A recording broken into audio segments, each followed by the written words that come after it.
Meus queridos irmãos, a graça e a paz de nosso Senhor Jesus Cristo.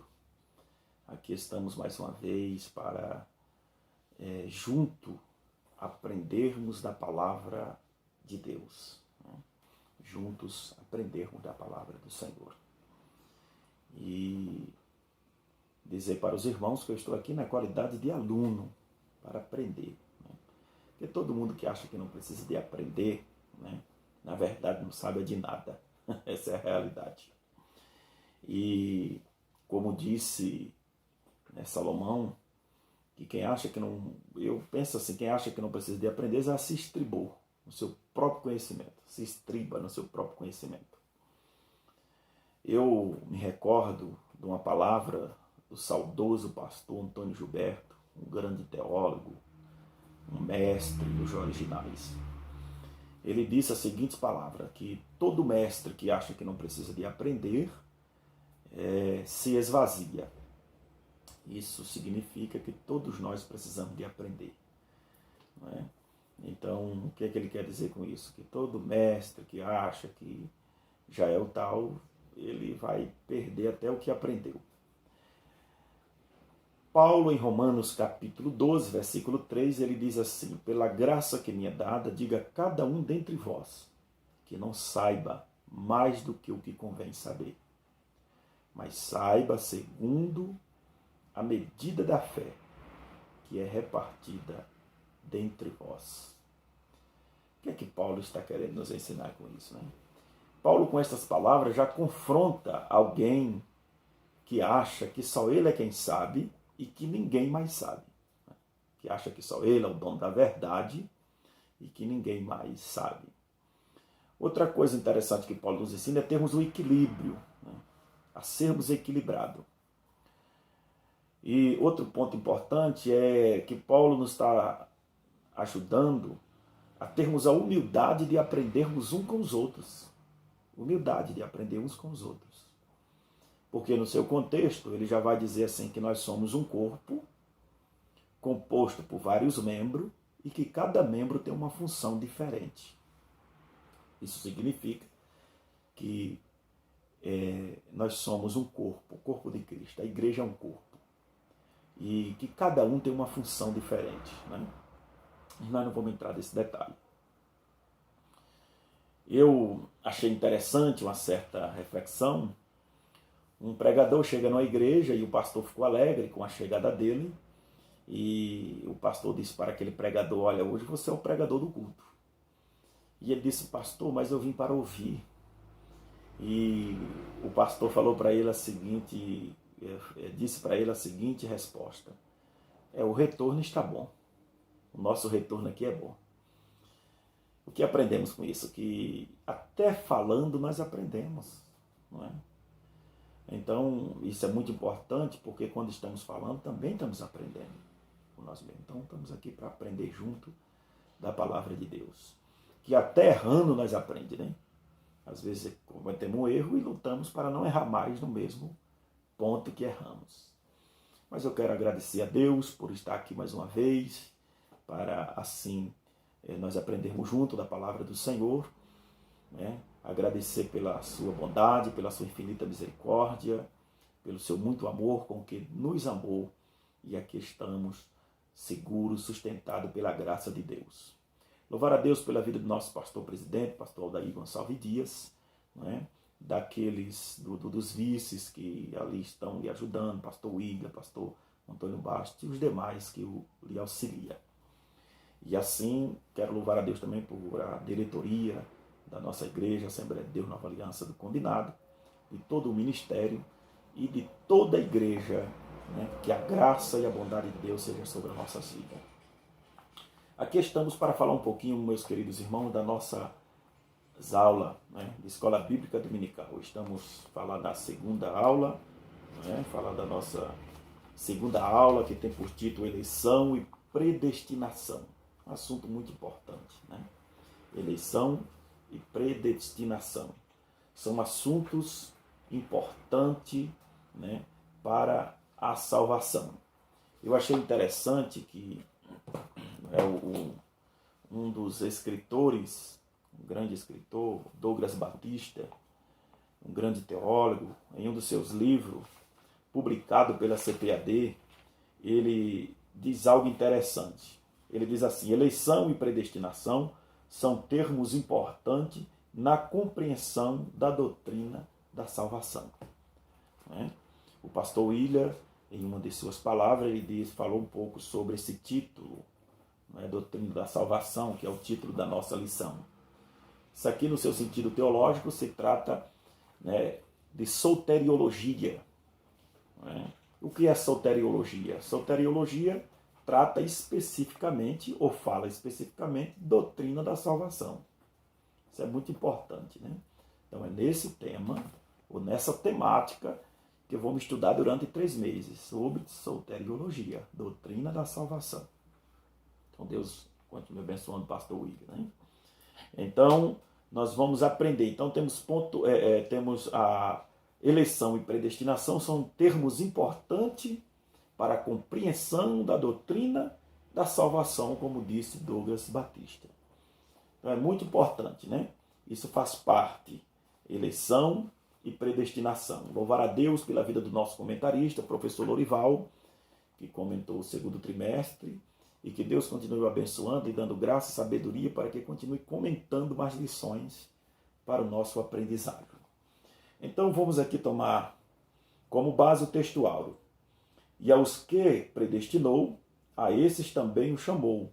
E aos que chamou, a esses também justificou. E aos que justificou, a esses também glorificou. Isso está em Romanos 8, versículo 30. A verdade prática, aqui comentada pelo nosso professor, está escrita assim: a eleição é a escolha feita por Deus, em Cristo, de um povo para si mesmo, a fim de que seja santos, inculpáveis diante dele. Então veja aqui que já na introdução, o nosso comentarista já botou aqui falando um pouco da definição, o que é eleição. Eleição é uma escolha, uma escolha de Deus. Como ele diz aqui, a eleição é uma escolha feita por Deus em Cristo, de um povo para si mesmo. Então é isso aí que vamos aprender nesta lição sobre eleição e predestinação. Infelizmente, existe divergência de opiniões sobre esse assunto. Existe divergência de opiniões. Um do teólogo pentecostal, como estamos lendo aqui, Severino Pedro, vamos ver aqui o que é que ele vai dizer, isso é muito importante. O teólogo pentecostal Severino Pedro da Silva avalia que eleição e predestinação seguem quase que paralelamente. E que alguns já chegaram até a sugerir que uma é a consequência da outra. O mais importante é o que ele vai dizer aqui. De qualquer modo, esses vocábulos ligados entre si elucidam o plano divino de salvar os pecadores. Esses vocábulos, como ele diz aqui, ligado entre si, elucida o plano divino para a salvação dos pecadores. Aqui ele já nos dá a entender que o plano da eleição e predestinação é um plano divino, com o objetivo de salvar os homens.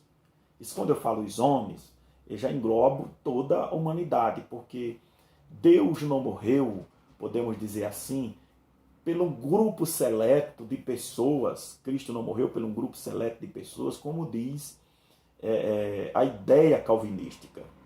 Então Deus não morreu para um grupo de pessoas, Jesus morreu para todos. Agora, aí cabe o homem agora decidir. Porque quando falamos, por exemplo, isso está relacionado à presciência de Deus, porque Deus, na sua presciência, ele já sabia de todas as coisas, mas isso não podemos dizer, isso não invalida, ou podemos dizer, a presciência de Deus não interfere nas decisões e no livre-arbítrio do homem. Isso é muito importante nós entender, que a presciência de Deus ela não interfere. Porque o que é presciência, por exemplo? Uma rápida definição. Presciência é o aspecto da onisciência relacionado a um fato de Deus conhecer todos os eventos futuros. Isso quer dizer, Deus conhece. As ações de um homem não são permitidas ou impedidas simplesmente porque são prevista ou conhecida de antemão por Deus. Olha que coisa interessante. Não é impedida, não é, por exemplo, dizer assim, permitida e nem impedida. Isso quer dizer, Deus conhece. Né? E isso quer dizer, porque Deus conhece e sabe de todas as coisas, porque isso fala da presciência de Deus, né? A eleição fala da presciência de Deus. O fato de Deus conhecer todas as coisas não quer dizer que Deus permite ou impede o homem de fazer alguma coisa. Né? Então, Deus sabe. Eu sempre digo que Deus avisa. O homem quer tomar uma decisão, Deus avisa, Deus fala a respeito da decisão a tomar, para que ele não venha tomar decisão, mas é o que estamos vendo aqui, né? Assim, as ações de um homem não são permitidas ou impedidas, né, simplesmente porque são previstas ou conhecidas de antemão por Deus. Não. O homem decide. Eu sempre digo que Deus nos fez com o poder de tomar decisões e com o poder de fazermos escolha. Um casamento, por exemplo, quem é que faz a escolha?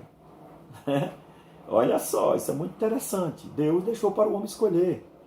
O homem decide fazer alguma coisa, por exemplo, Deus avisa. Deus avisou Israel em vários pontos da Bíblia sobre algumas decisões que eles tomaram e eles não obedeceram. Né? Decidiram fazer e caíram em escassez espiritual, em situações difíceis. Por quê? Porque não obedeceram, né, aquilo que Deus avisou para eles. Então eles decidiram a fazer isso. Isso fala especificamente da presciência de Deus. Não é? Deus, ele avisa. E Deus, pela sua presciência, quer dizer, ele conhece todas as coisas, sabe de todas as coisas, mas não interfere na sua decisão. Amém? Então aí está a base do nosso estudo, podemos dizer, que Deus, ele conhece tudo. Né? Nos elegeu por meio de Cristo, mas ele nos elegeu por meio de conhecermos e sabe de todas as coisas e sabe qual é a decisão que eu e você ia tomar. Então é muito importante saber disso aqui. E eu achei interessante aqui, porque a declaração de fé das Assembleias de Deus nos dá um entendimento acerca da eleição, por exemplo. Diz aqui, Deus elegeu a igreja desde a eternidade, antes da fundação do mundo. Isso está em Efésios, capítulo 1, versículo 4. Eu não vou ler para não tomar tempo. Então, isso está em Efésios, o professor pode ler em sala de aula. Segundo a sua, quer dizer, Deus elegeu a igreja desde a eternidade, antes da fundação do mundo, segundo a sua presciência. Isso está em 1 Pedro, capítulo 1, versículo 2, 2 Tessalonicenses 2 e 13. Então, Deus nos elegeu desde a fundação do mundo segundo a sua presciência. E nós já falamos um pouco aqui sobre a presciência de Deus. Não é que a presciência de Deus é o aspecto da onisciência, o aspecto da onisciência relacionado com o fato de Deus conhecer todo o futuro, conhecer todas as coisas. É isso. Então Deus é onisciente, Deus sabe de todas as coisas, Deus é onipresente, Ele está em todo lugar ao mesmo tempo. Deus é onipotente, Deus é o todo-poderoso, melhor dizendo. Ele tem todo o poder está na mão dele. Então, é isso que nós podemos aprender. O Senhor estabeleceu um plano de salvação para toda a humanidade. Interessante que Deus estabeleceu um plano de salvação para toda a humanidade, pois essa é a sua vontade. 1 Timóteo 2, versículo 3 ao 4. Assim como Deus não elegeu uma nação já existente, mas preferiu criar uma nova a partir do patriarca Abraão, em Gênesis 12, 2, o Senhor Jesus Cristo, da mesma forma, criou um novo povo formado por judeus e gentios. Efésios 2, versículo 4, 1 aos Coríntios 12, 13. Então, Deus, ele criou, né, assim como Deus não elegeu uma nação já existente, como a declaração de fé da Assembleia de Deus diz aqui, um povo já existente, né, mas preferiu, por meio de Abraão, né, levantar uma nova nação, que Deus, como se diz assim, ele escolhe Israel para um propósito, né? Propósito esse dele ser um modelo, né? Uma nação santa, né? E um povo exclusivo de Deus, para, como se diz, atrair aqueles que estavam à sua volta, podemos dizer assim, um povo missionário da sua época, para a salvação dos demais. Esse é o plano de Deus.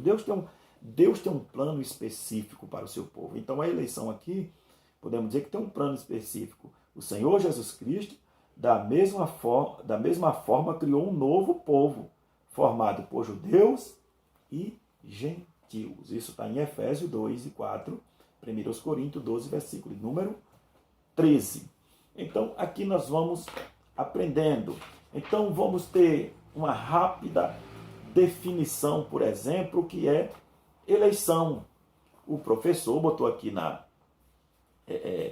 introdução, por exemplo, o que é eleição, né? Eleição é uma das palavras mais comuns na Bíblia, mas tem sido frequentemente mal interpretada. Tá vendo? Tem sido frequentemente mal interpretada, de modo que os crentes tendem a evitá-la. Por quê? Por mal interpretação. Mas veja só, a eleição não significa que Deus escolhe. A eleição não significa que Deus escolha alguma para serem salvos ou outros para serem perdidos. A eleição não significa que Deus escolheu uns para serem salvos e outros para serem perdidos, né? Negativo, mas vamos lá. Outros para serem perdidos, sem qualquer participação das pessoas nessa escolha. Examinemos o significado verdadeiro da eleição. Então, o que é eleição, por exemplo? Trazer uma definição. O que é eleição? A palavra eleição significa escolha. É o que o nosso comentarista botou ali na verdade prática. Então, significa escolha. Esta palavra foi usada no Antigo Testamento para descrever a escolha que Deus fez de alguns indivíduos, de algumas famílias e da nação de Israel para privilégios especiais ou propósito divino. Então, privilégios especiais e propósito divino. Então, a eleição é uma escolha de Deus, né, como dizendo aqui, esta palavra foi usada no Antigo Testamento para a escolha de algumas pessoas, família, falando especificamente de Israel. Para quê? Para um propósito divino. Deus escolheu, como eu já falei, para um propósito, para que eles fossem a nação modelo, para que atraísse as pessoas, né? Para que identificasse Deus através deles e as pessoas viessem até Deus por meio deles. Assim, é empregada primeiramente para descrever a escolha de Deus, a escolha que Deus fez, melhor dizendo, de Cristo para a tarefa de consumar a salvação e também a sua escolha para a salvação dos que estão em Cristo. Então, a escolha de Deus, escolhe de Cristo para consumar a tarefa da salvação. Cristo, é por isso que a Bíblia diz que Deus nos elegeu desde a fundação do mundo. Ainda antes que alguma coisa existisse, Deus já havia projetado tudo. Então, Cristo foi escolhido para a remissão dos pecados. Deus, pela sua presciência, sabia que o homem ia pecar, que o homem ia se corromper, que o homem ia sair da presença dele. Então, Cristo já foi escolhido, né, pela sua presciência para morrer por nós. Eu sempre digo que Deus, antes de começar qualquer obra, primeiro ele vê o fim dela. Então, veja aqui, nos que diz respeito à salvação, eleição é a escolha feita por Deus de homens para salvação e privilégio, baseada na escolha que, inicialmente, eles fizerem de Deus. Coisa interessante, irmão. Tanto a eleição quanto a predestinação, ela está baseada nas nossas escolhas. E porque deu para entender? Veja aqui, eleição é a escolha feita por Deus de homens para a salvação e privilégio. A eleição é a escolha de Deus, a escolha de Deus, né? Feita por Deus, melhor dizendo. A eleição é a escolha feita por Deus de homens para salvação e privilégios. Baseada em quê? Veja só, baseada na escolha que inicialmente eles fizerem de Deus. Baseada nas escolhas que o homem fizer. Não é? Então o homem escolhe servir a Deus e aí Deus assim o elege. Então está baseado nas escolhas feitas. Então isso é muito importante. Notemos que, agora veja só, aqui em Efésios, o versículo 4, que eu não leio, depois o irmão pode ler Efésios 1 e o versículo 4. Porque está escrito assim, eu vou ler aqui.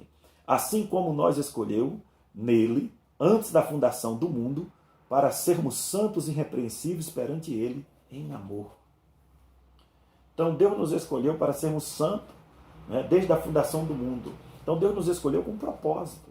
Propósito esse de preencher os requisitos que Deus estabeleceu. Que se um homem não preencher esses requisitos que é estabelecido pela palavra de Deus, ele não tem como ser eleito. Né? Ele não tem como ser eleito. Então é muito importante isso aqui. Eleição é a escolha do homem. Então, o cristianismo não está associado ao fatalismo. Isso é muito interessante. O cristianismo não está baseado ao fatalismo. É baseado no Deus soberano que deu a todos os homens livre-arbítrio. Não é um fatalismo. Está baseado no Deus soberano que deu a todos os homens livre-arbítrio para fazer escolha. Olha só, o fato de Deus saber de antemão o conteúdo de todas as decisões dos homens não significa que ele imponha a tomada deles, que ele imponha a tomada delas, melhor dizendo. Deus não força ninguém fazer, Deus não força ninguém fazer uma decisão pró ou contra o reino dos céus. Isso é muito interessante. Então, aqui podemos entender que Deus não predestinou ninguém para a salvação, nem para a condenação. Então, o fato de Deus ter conhecimento de todas as coisas, como eu já disse, não leva o homem, ou Deus não força o homem a decidir fazer alguma coisa em prol ou contrário à obra dele. Então, o homem tem livre-arbítrio para escolher ambos o que queres. Então, isso é muito interessante. Por isso que eu falei, há algumas divergências sobre isso aqui. Né? Também falando de predestinação. Né? A eleição e a escolha do homem. Então, é o que podemos entender.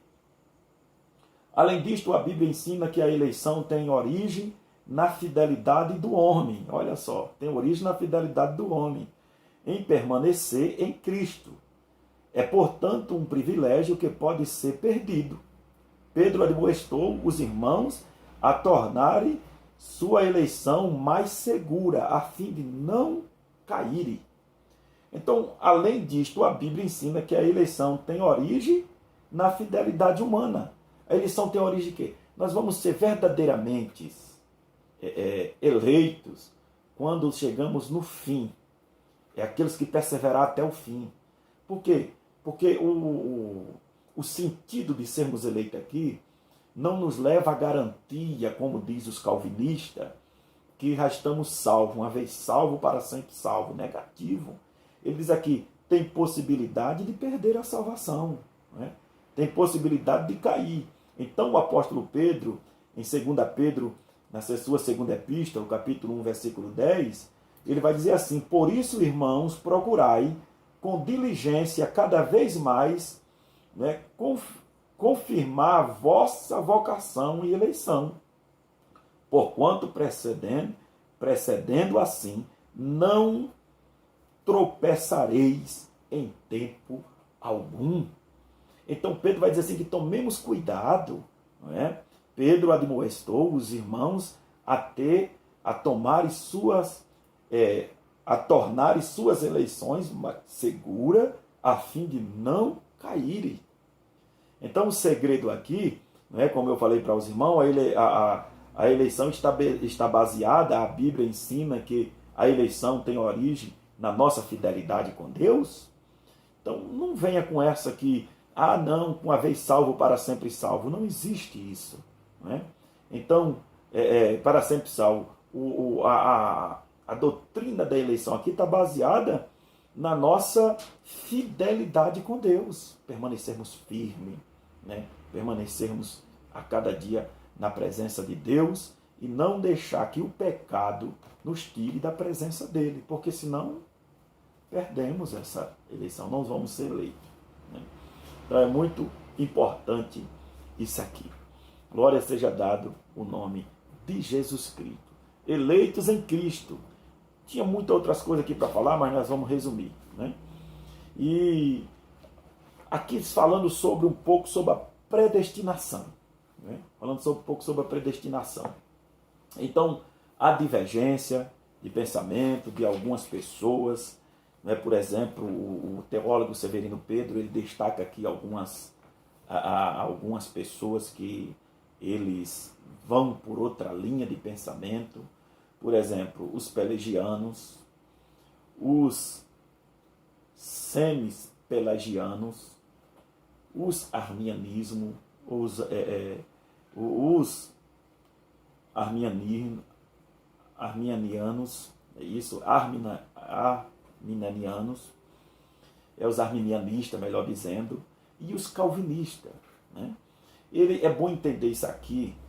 Os pelagianos, por exemplo, eles são adeptos de Pelágio. Né? São adeptos de Pelágio. Quem era Pelágio? Pelágio surgiu no ano 400 depois de Cristo. Era um monge britânico que ele ensinava que a doutrina, por exemplo, que ele ensinava que o pecado original se restringiu apenas a Adão e que os homens não possuíam esse pecado original. E o que é o pecado original, por exemplo? O pecado original é a natureza pecaminosa que todos nós herdamos de Adão. E ele ensinava que nós não tínhamos essa natureza pecaminosa, os seus adeptos. Né? E eu acho interessante porque o apóstolo João, na sua primeira epístola, ele refuta essa doutrina. Né? A Bíblia é muito importante. Vamos pela Bíblia. Né? João, aqui no capítulo 1, na primeira epístola, versículo 8, ele diz assim: se dissermos que não temos pecado nenhum, enganamos a nós mesmos, e a verdade não está em nós. Então veja que João está querendo nos dizer que se dissermos que não temos essa natureza pecaminosa, já enganamos a nós mesmos. Ele está falando especificamente aqui do pecado original, o pecado de Adão, né? Aquele originalizado por Adão lá no Jardim do Éden. Então ele diz que se dissermos que não temos pecado, enganamos a nós mesmos. Agora olha o versículo 10. Se dissermos que não temos cometido pecado, fazemos-nos mentirosos e a sua palavra não está em nós. Olha a diferença aqui agora. Ele está falando agora do pecado praticado. Totalmente diferente do pecado original, a natureza. Não é? A natureza pecaminosa nos empurra para praticar o pecado. É por isso que temos que apegar a Deus, estar com Deus, a cada dia lutarmos para fazermos a vontade de Deus, pedindo a graça, a misericórdia dele. Né? Porque nós temos uma naturezinha pecaminosa ruim.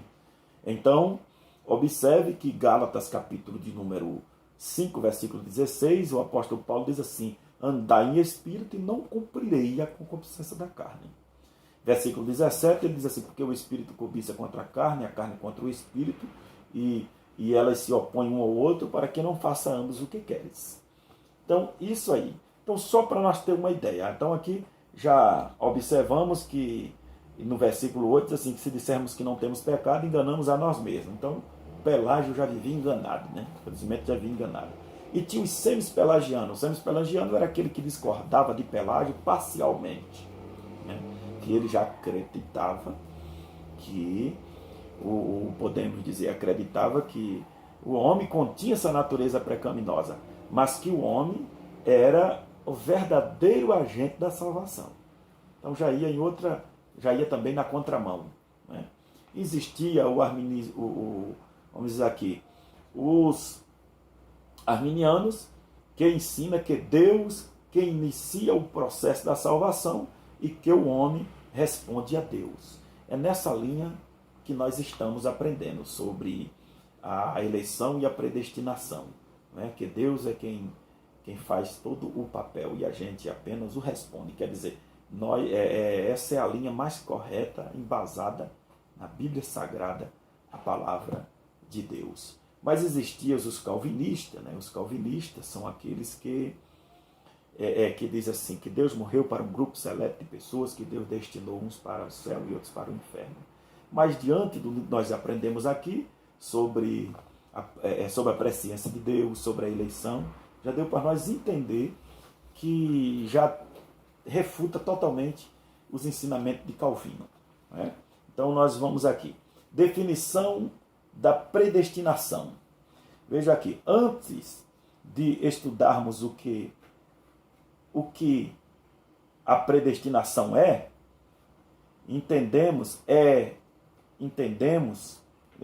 voltar aqui, antes de estudarmos o que a predestinação entendamos em primeiro lugar o que ela não é. Isso é muito importante. Antes mesmo de estudar o que a predestinação é importante entender o que ela não é. Certamente não é uma manipulação da faculdade da escolha do homem, que o rebaixaria até o nível de um fantoche, sem poder de escolha ou de escolher e sem vontade própria. Isso é muito interessante. Então, veja aqui que antes mesmo de nós estudar o que é a predestinação, é importante saber o que ela não é. Onde leva um homem um nível tão baixo de fantoche que lhe tira todo o direito de fazer escolha. E Deus não é dessa forma. Eu sempre digo, irmão, que Deus não quer que ninguém faça nada obrigado para Ele. É por isso que nós falamos que a predestinação está relacionada nas nossas escolhas. Então, Deus não obriga o homem a fazer nada. Deus abriu a porta, essa porta da salvação está aberta, né? Como se diz assim, nos elegeu e nos predestinou ainda antes da fundação do mundo. A porta está aberta, agora a escolha é de vocês. A escolha é de vocês. A predestinação nunca predestina as escolhas do homem. Olha que coisa interessante. A predestinação nunca predestina as escolhas do homem. Sim, predestina a escolha de Deus do que concerne ao seu relacionamento com as inclinações, necessidades e escolhas do homem. Olha, aqui agora nós temos uma definição que ela não predestina, vou voltar aqui, né? A predestinação nunca predestina as escolhas do homem, pelo contrário, mas sim predestina a escolha de Deus no que concerne o seu relacionamento com as inclinações, necessidade e escolhas do homem. Então, vai predestinar o que aqui? A escolha de Deus no que? No que concerne as nossas decisões. Como se diz assim, se o homem decidir servir a Deus com fidelidade, ele vai ser predestinado ao céu, ser salvo, não é? Ganhar a vida eterna, porque a escolha dele foi uma escolha de andar em santidade com Deus. Enquanto alguém não aceita e não quer, por exemplo, mesmo o evangelho sendo pregado, anunciado, dizendo que só Cristo é quem salva e ele rejeita a Cristo, ele vai forçar, por exemplo, a Cristo predestinar ele a um lugar de tormenta. Enquanto os salvos vão ser predestinados a um lugar de bênção, de bem-aventuranças, de salvação. É muito importante entender isso aqui, não é? Sabendo todas as possibilidades futuras, bem como o coração dos homens, Deus faz um plano dos seus atos. Atos estes que resultarão em meio à glória para Ele. Em meio à glória para Ele. Que resultarão na salvação do maior número de pecadores, que desenvolverão mais perfeita e obediência dos seus seguidores. Né? Deus, sabendo de todas as coisas, né? Deus, como sabia do que o homem ia, como se diz, desnortear dos caminhos dele, Deus já preparou o meio, podemos dizer assim, para que o homem pudesse ser salvo. Aí está relacionado à predestinação. Deus já nos preparou o meio para que o homem pudesse ser salvo. Por meio de Cristo Jesus. Predestinou seu Filho, elegeu seu Filho para morrer na cruz por todos nós, por toda a humanidade. Né? Se fosse assim como diz os calvinistas, que Deus morreu, toda a humanidade era para ser salvo, porque o que aprendemos aqui é que Cristo morreu por todos. Agora cabe cada um escolher o que quer. Né? Senão todo mundo seria salvo e seria predestinado à salvação. Mas não é assim. Né? Então Romanos 8, 28, como os irmãos leu, todas as coisas contribuem para o bem daquele que ama a Deus. Tudo que Deus fez foi para o bem da humanidade. Tudo que Deus fez foi pensando no homem, pensando em mim e você. Então, Deus pensando no homem. Né? Então, predestinação e fatalismo, nós poderíamos entrar nesse assunto, né? Mas nós não vamos mais além, porque o tempo é resumido. Então, aqui é muito maravilhoso o assunto, que os irmãos, isso aqui é apenas para dar uma ajuda ao professor, né, sobre esse assunto, e que Deus continue abençoando a cada um, que Deus continue lhe dando graça, lhe dando força. Então aqui nós estamos, a lição, né, a nossa segunda aula, que é domingo, onde o objetivo geral é ensinar que Deus, através de sua presciência, soube quais pessoas creria e que quais pessoas creria e quem em Cristo seria predestinados à salvação. Quais pessoas seria, é o que nós vemos aqui nos objetivos geral, ensinar que Deus, através de sua presciência, nós falamos sobre isso, soube quem, ou quais, melhor dizendo, pessoas creria e que em Cristo seria predestinadas à salvação. Então, olha só, esse objetivo geral aqui já nos dá a entender algo muito interessante, porque ele saberia quais pessoas creriam nele e quais, né, as pessoas que a creem em Cristo para ser destinada à salvação. Os objetivos específicos está aqui, entender a diferença entre eleição e predestinação. Esclarecer que a eleição ocorre antes da fundação do mundo. Nós falamos um pouco sobre isso. Mostrar que a predestinação bíblica retrata a bênção concernente aos eleitos. Né? Nos elegeu e predestinou. Então Deus nos elegeu antes da fundação do mundo. Sabia quem ia crer em Cristo. Né? Sabia. Então, depois nos predestinou à salvação. E o comentarista botou aqui que a predestinação bíblica retrata as bênçãos concedidas aos eleitos. Que coisa gloriosa, né, meus irmãos? Maravilhosa. Que Deus continue abençoando, ficar todos na paz, né? Que o Espírito Santo possa, assim, abrir o entendimento de cada um.